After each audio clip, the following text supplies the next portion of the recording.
ಜಮಖಂಡಿ ನಗರದ ಮಹಾಗಣಪತಿ ಉತ್ಸವ ಸಮಿತಿ ವತಿಯಿಂದ ಉಮಾರಾಮೇಶ್ವರ ಮಂದಿರದಿಂದ ವಾದ್ಯ ಮೇಳಗಳೊಂದಿಗೆ ಭವ್ಯ ಮೆರವಣಿಗೆ ತಾಲೂಕು ಕ್ರೀಡಾಂಗಣವರೆಗೆ ಪೂಜ್ಯರ ಮತ್ತು ನಗರದ ಹಿರಿಯರ ಸಮ್ಮುಖದಲ್ಲಿ ಗಣೇಶ ಮೂರ್ತಿ ವಿಶೇಷ ಪ್ರತಿಷ್ಠಾಪನೆ.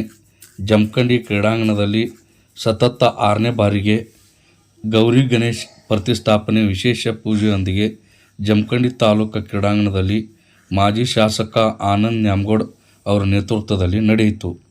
ಇದೇ ಸಂದರ್ಭದಲ್ಲಿ ಬಸವರಾಜ್ ನ್ಯಾಮಗೌಡ, ಜಮಖಂಡಿ ನಗರಸಭೆ ಅಧ್ಯಕ್ಷರು ಪರಮಾನಂದ ಗೌರೋಜಿ, ಶ್ಯಾಮರಾವ್ ಘಾಟ್ಗೆ, ಈಶ್ವರ್ ವಾಳೆನವರ್, ಇನ್ನೂ ಹಲವು ಮುಖಂಡರು, ಕಾರ್ಯಕರ್ತರು ಉಪಸ್ಥಿತರಿದ್ದರು. ವರದಿ ರವಿ ದೊಡ್ಮನಿ, ಕನ್ನಡ ರತ್ನ ನ್ಯೂಸ್, ಜಮಖಂಡಿ.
ಗಣೇಶ ಚತುರ್ಥಿಯ ಶುಭಾಶಯಗಳನ್ನ ತಿಳಿಸ್ಲಿಕ್ಕೆ ಬಯಸ್ತೀನಿ. ಪ್ರತಿ ವರ್ಷದಂತೆ ಈ ವರ್ಷನೂ ಕೂಡ ಮಹಾಗಣಪತಿ ಉತ್ಸವ ಸಮಿತಿ ವತಿಯಿಂದ ಜಮಖಂಡಿಯ ತಾಲೂಕಾ ಕ್ರೀಡಾಂಗಣದಲ್ಲಿ ಒಂದು ವಿಶೇಷವಾದಂತ ಅರೇಂಜ್ಮೆಂಟ್ ಅನ್ನ ಮಾಡಲಾಗಿದೆ. ಕೇದಾರನಾಥ ಮಂದಿರವನ್ನ ಇಲ್ಲಿ ಸ್ಥಾಪನೆಯನ್ನು ಮಾಡಿ ಈ ಭಾಗದ ಜನರಿಗೆ ಗಣಪತಿ ಹಬ್ಬವನ್ನ ಒಂದು ವಿಶೇಷವಾದಂತ ರೀತಿಯಲ್ಲಿ ಆಚರಣೆ ಮಾಡಲಿಕ್ಕೆ ಒಂದು ಅವಕಾಶವನ್ನ ಮಾಡಿಕೊಡಲಾಗಿದೆ. ಗಣಪತಿ ಹಬ್ಬ ನಮ್ಮೆಲ್ಲರಿಗೂ ಅತ್ಯಂತ ಸಂತೋಷ, ಸಡಗರ, ಸಂಭ್ರಮದಿಂದ ಆಚರಣೆ ಮಾಡುವಂತ ಒಂದು ಹಬ್ಬ. ಗಣಪತಿಯಲ್ಲಿ ನಾನು ಈ ಸಂದರ್ಭದಲ್ಲಿ ನಾಡಿನ ಜನತೆಯ ಅವರ ಎಲ್ಲ ಸಮಸ್ಯೆಗಳನ್ನ ದೂರ ಮಾಡಿ ಅವರ ಒಂದು ಜೀವನದಲ್ಲಿ ಸುಖ, ಶಾಂತಿ, ನೆಮ್ಮದಿಯನ್ನ ತರುವಂತ ಹಬ್ಬ ಈ ಒಂದು ಗಣಪತಿ ಹಬ್ಬ ಆಗ್ಲಿ ಅಂತ ಹೇಳಿ ನಾನು ಆಶಿಸ್ತೇನೆ. ಈ ಒಂದು ತಾಲೂಕಾ ಕ್ರೀಡಾಂಗಣದಲ್ಲಿ 11 ದಿವಸಗಳ ಕಾಲ ಗಣೇಶವನ್ನ ನಾವು ಇಲ್ಲಿಟ್ಟು ಪ್ರತಿ ದಿವಸ ಪೂಜೆ ಪುರಸ್ಕಾರವನ್ನ ಮಾಡುವಂತ ಕಾರ್ಯ ನಡೀತದೆ. 11ನೇ ದಿವಸ ವಿಸರ್ಜನೆ ಮಾಡುವಂತ ಒಂದು ದಿವಸ.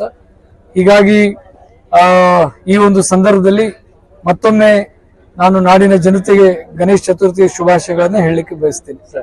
ಹಿಂದೂ ಮುಸ್ಲಿಂ ಏಕತೆಯಿಂದ ಆಚರಣೆ ಮಾಡ್ತಾರೆ. ಖಂಡಿತ ಮಹಾಗಣಪತಿ ಉತ್ಸವ ಸಮಿತಿ ಏನು ಕಳೆದ 6 ವರ್ಷದಿಂದ ಏನು ನಾವು ಮಾಡ್ತಾ ಇದ್ದೀವಿ, ಈ ಗಣಪತಿ ಉತ್ಸವದಲ್ಲಿ ಕೇವಲ ಹಿಂದೂಗಳು ಅಷ್ಟೇ ಅಲ್ಲ, ಹಿಂದೂಗಳ ಜೊತೆ ಮುಸ್ಲಿಂ ಸಮಾಜದವರು ಕೂಡ ಈ ಒಂದು ಹಬ್ಬದಲ್ಲಿ ಪಾಲ್ಗೊಂಡು ಹಲವಾರು ಕಾರ್ಯಗಳನ್ನು ಮಾಡ್ತಾ ಬಂದಿದ್ದಾರೆ. ವಿಶೇಷವಾಗಿ ನೀವು ಕಳೆದ 5-6 ವರ್ಷವನ್ನ ನೀವು ಗಮನಿಸಿದ್ರೆ ಗಣಪತಿಯ ಒಂದು ದಿವಸದ ಮಹಾಪ್ರಸಾದವನ್ನ ಮುಸ್ಲಿಂ ಸಮುದಾಯದವರು ಮಾಡ್ತಾ ಬಂದಿರತಕ್ಕಂಥದ್ದು ಬಹಳ ವಿಶೇಷ. ಹೀಗಾಗಿ ಜಮಖಂಡಿಯಲ್ಲಿ ಏನು ಮಹಾಗಣಪತಿ ಉತ್ಸವ ಸಮಿತಿ ವತಿಯಿಂದ ಏನು ಈ ಗಣಪತಿ ಉತ್ಸವ ಗಣೇಶ ಹಬ್ಬವನ್ನು ನಾವೇನು ಆಚರಣೆ ಮಾಡ್ತಾ ಇದ್ವಿ, ಇದು ಜಾತಿ ಧರ್ಮಗಳನ್ನ ಮೀರಿ ಎಲ್ಲರೂ ಒಂದಾಗಿ ಆಚರಣೆ ಮಾಡುವಂತ ಹಬ್ಬ ಇದಾಗಿದೆ ಅಂತ ಹೇಳಿಕ್ಕೆ ಬಯಸ್ತೀನಿ.